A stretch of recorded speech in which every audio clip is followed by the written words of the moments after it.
Welcome back to another edition of Fly Tying with Jim Misiura. Today I'm going to tie a loop wing Sulpher Cripple. The hook I have in the vise is a size 16. This is a Tiemco. It's one extra long. I'm going to use 16-aught Fibbets in a tan. The cream color is actually a little better, a cream color. I don't have a 16-aught in the cream, so I'm going to use this tan. And we're going to bring our thread back halfway and bring that forward half of that. That's where we're going to put the wing. Go ahead and break that off. I'm going to take the wing. I'm going to use poly yarn for the wing. And I made this, actually took my marker and made it all a tan color, or cream or tan color.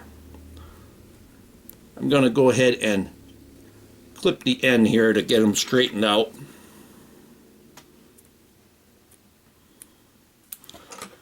We want to have the least amount of buildup in front of this wing as possible. Now I'm going to take my wing and I'm going to fold it over. And you want to make the wing the length of the hook shank. Gonna hold that there tight. Come down right on top of it. Actually, I could make that one a little better, a little bigger. I'm gonna back that off. Gonna make that just a little bigger. There we go.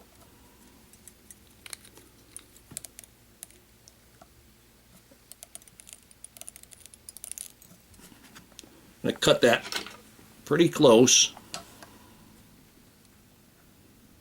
There we go. That'll do. Remember, we want the least amount of buildup in front of the wing.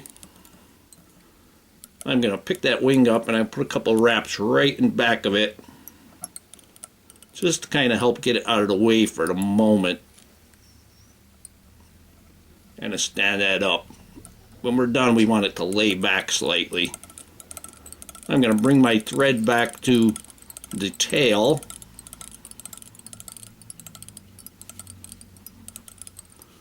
And for the tail, I'm going to use a pair of tan micro Fibbets. But what I'm actually using is a paintbrush. I got them tanned. I ran the marker on them. They're slightly tan. And we want that wing to be, or the tail to be, the length of the hook shank. Go ahead and get that right there. I'm going to put a wrap under the tail and secure it with a couple more wraps.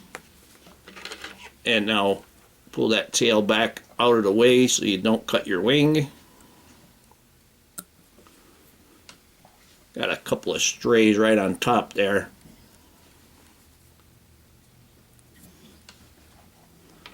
There we go. Going to bring the thread back.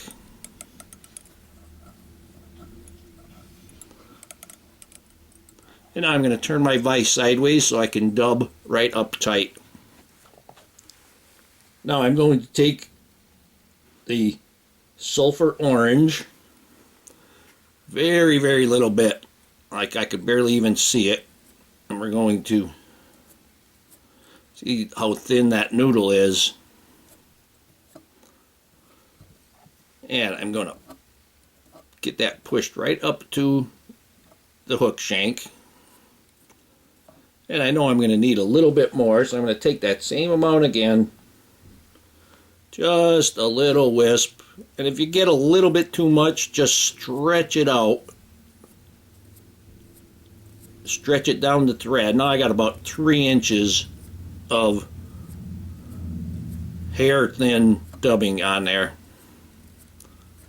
Well, maybe thicker than hair, but so I'm going to bring it back. I'm actually going to put a wrap under the tail and then go right on top. Tail is still good, and we have total coverage. I'm going to go ahead and wrap this.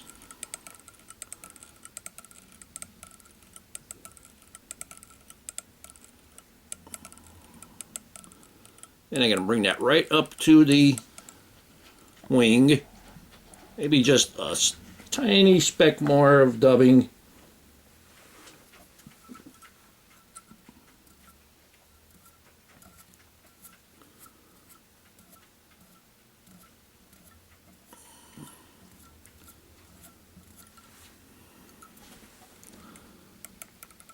I want to make sure I get it under that wing good, so there we go.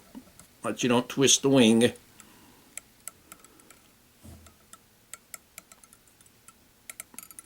And now I'm going to make my dubbing loop right here in front of the wing.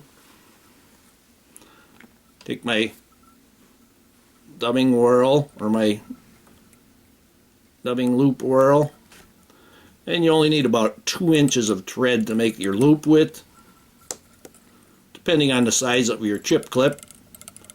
And I'm going to bring that thread up to about halfway between the wing and the eye. Take my wax,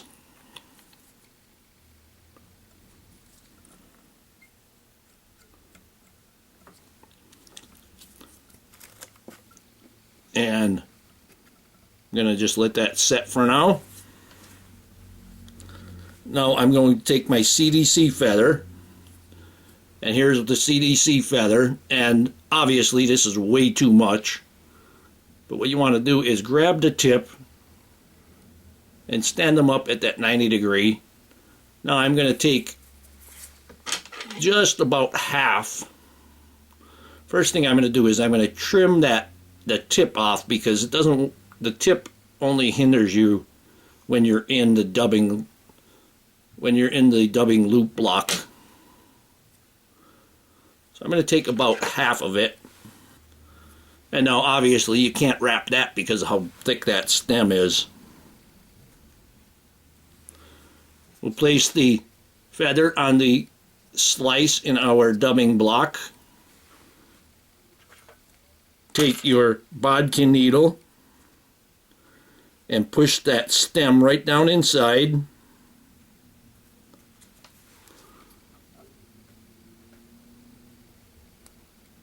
Push that stem down inside. Depending on how long the CDC is, will determine how far you want to push that down. But if you end up with CDC that's real long, you can just break them off. I'm going to take my chip clip, and I'm going to put it right to, I want to keep that end right close to the edge of the chip clip. It's like that. Now I'm going to trim the stem off. Now I'm going to take my dubbing loop, I'm going to open it up with my finger, I'm going to put my chip clip inside and pull it off, and it is in there. Now I'm going to hold my thread right by the CDC. I'm going to spin my dubbing whirl, and then when I let go of my finger, it's going to spin. Now you can use the dubbing loop to wind it, or you can take your hackle pliers and get rid of the dubbing loop right away. Makes it a little lighter, a little more manageable. I'm going to fold the CDC back as we go. This is going to have a slightly heavier CDC hackle on it. You can make them lighter. CDC is amazing. Littlest amount holds it up, but Also, if it gets wet, you probably want to have extra on there. Okay, that's enough. I'm going to just wrap this in. Get that nice and tight. Grab a hold of that.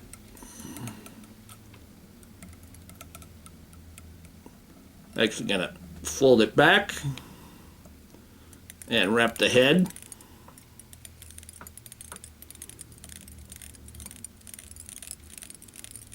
Don't worry if you get a couple little specks hanging off the front.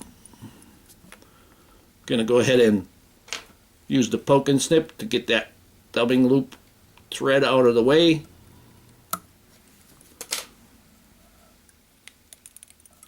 Take my whip finish.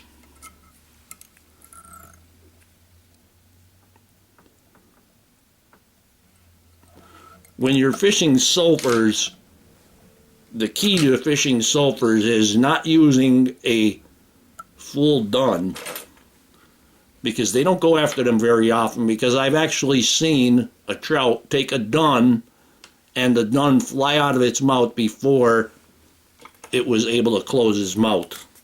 So they're going to eat more cripples and emergers than they are the duns. Take my dubbing teaser and just try to unlock any of the wrapped in ones. And now you can see I got some pretty long ones here. Just going to take them and break them off. You can actually just use your scissors and trim them off because there's only a couple little wisps.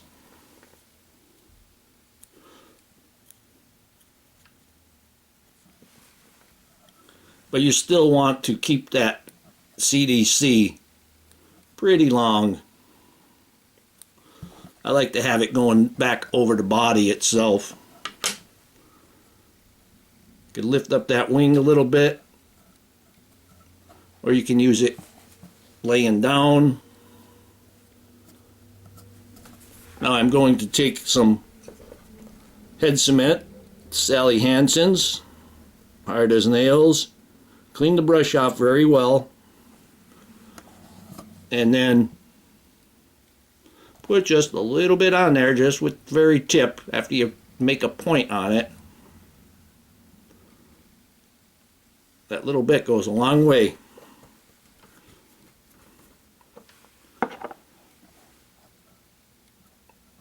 And here we have a loop wing sulphur cripple.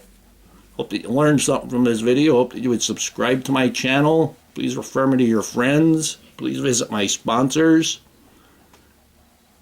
Please leave comments, questions, suggestions. If you'd like to purchase any of my flies, go to etsy.com/shop/flymanjim. And if you don't see it there, just send me a message and we'll get it worked out. And most of all, I thank you very much for watching my videos.